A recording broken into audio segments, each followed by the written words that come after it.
بنورنا الدنيا وننشر في الفضاء أملا ونعلي عزم همتنا فمن طلب العلا وصل. شروع कीजिए. أنا أقرأ برواية حفص عن الإمام عاصم الكوفي من طريق عبيد بن الصباح من كتاب الشاطبية.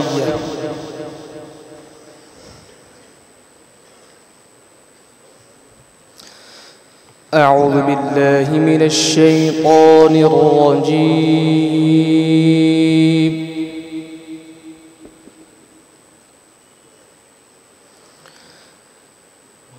بسم الله الرحمن الرحيم.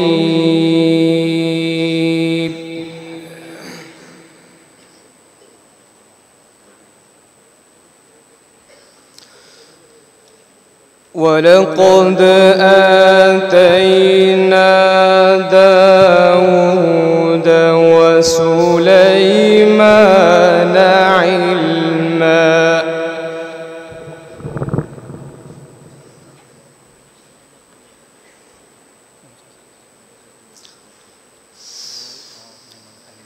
وقال الحمد لله الذي فضلنا على كثير من عباده المؤمنين.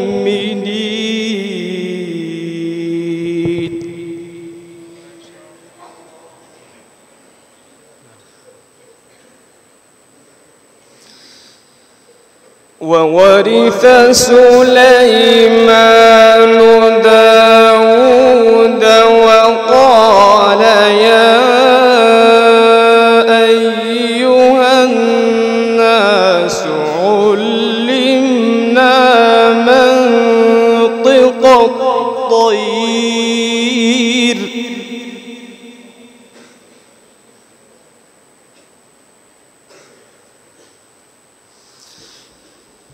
وقال يا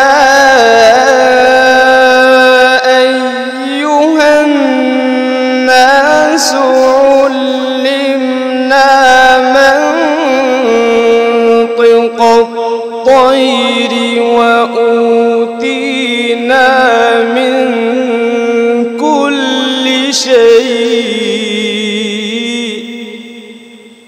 ما شاء الله. إن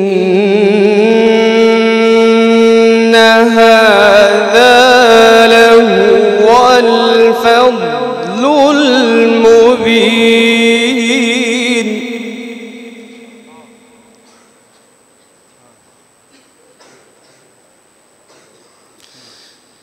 وورث سليمان داود وقال يا أيها الناس علمنا منطق الطير. ما شاء الله.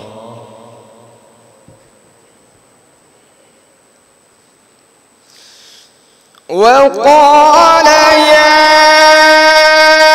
أيها الناس علمنا منطق الطير وأوتينا من كل شيء.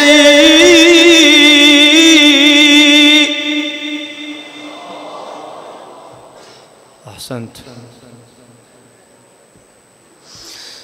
إن هذا لهو الفضل المبين.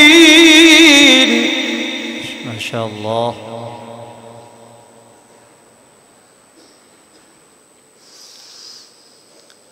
وحشر لسليمان جنوده من الجن والإنس والطير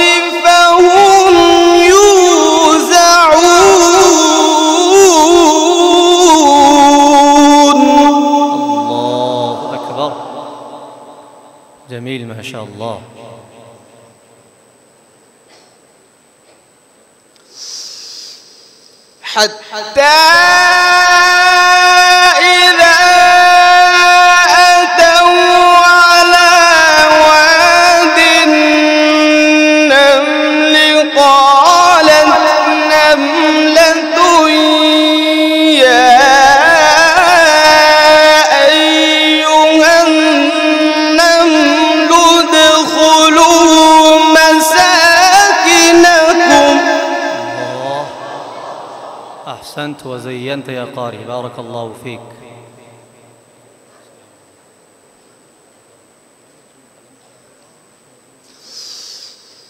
قالت نملة يا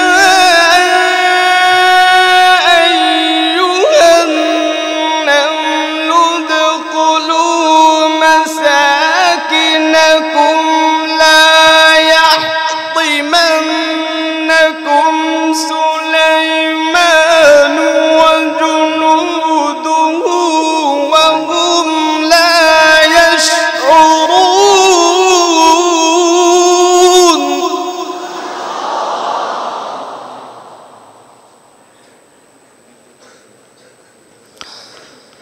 فتبسم ضاحكا من قولها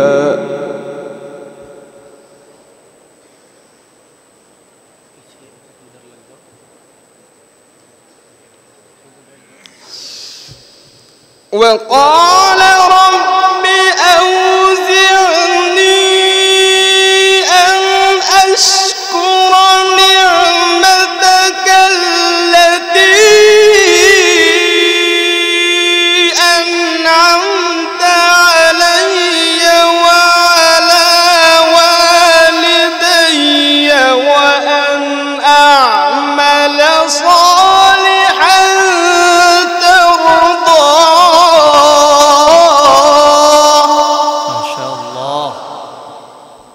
اللهم وفقنا لما تحب وترضى.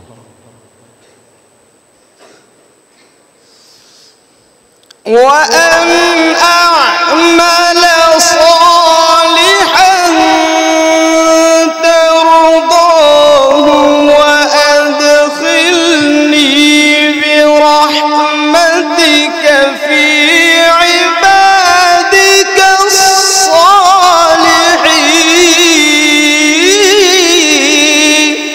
ما شاء الله.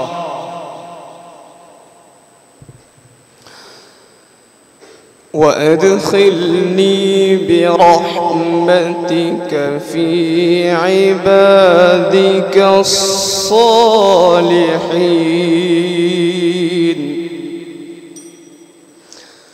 وتفقد الطير فقال ما لي لا أرى الهدهد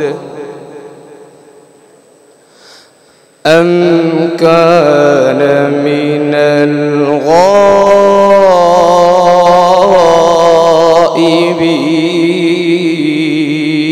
الغائبين.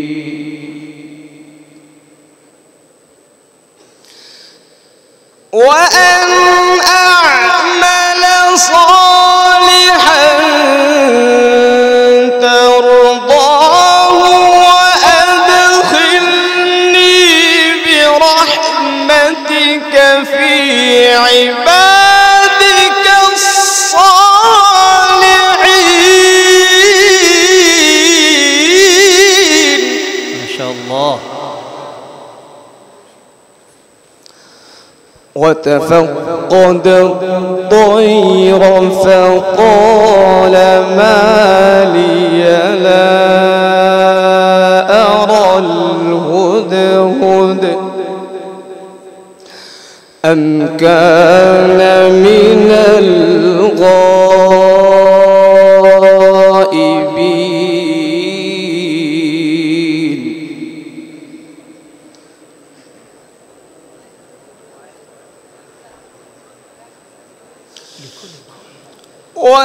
وتفقد الطير فقال ما لي لا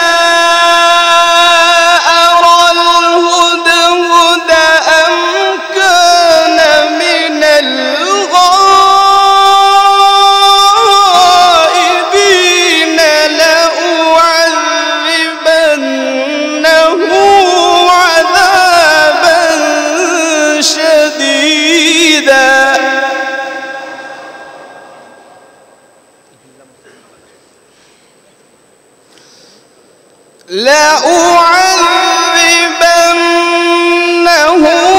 عذابا شديدا أو لأذبحنه أو ليأتيني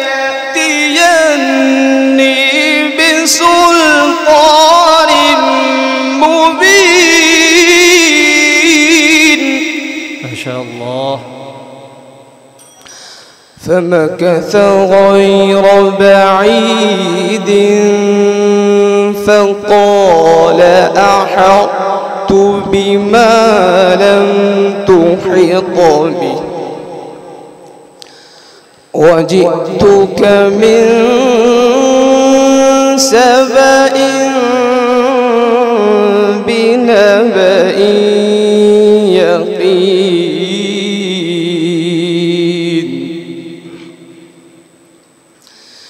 إني وجدت امرأة تملكهم وأوتيت من كل شيء ولها عرش عظيم.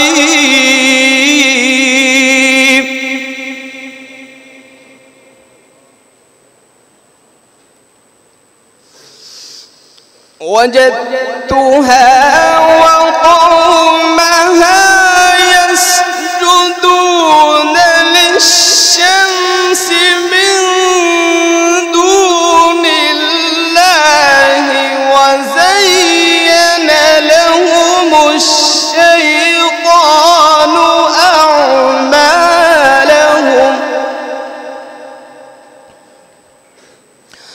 وزين لهم الشيطان أعمالهم فصدهم عن السبيل فهم لا يهتدون. صدق الله العظيم. ما شاء الله.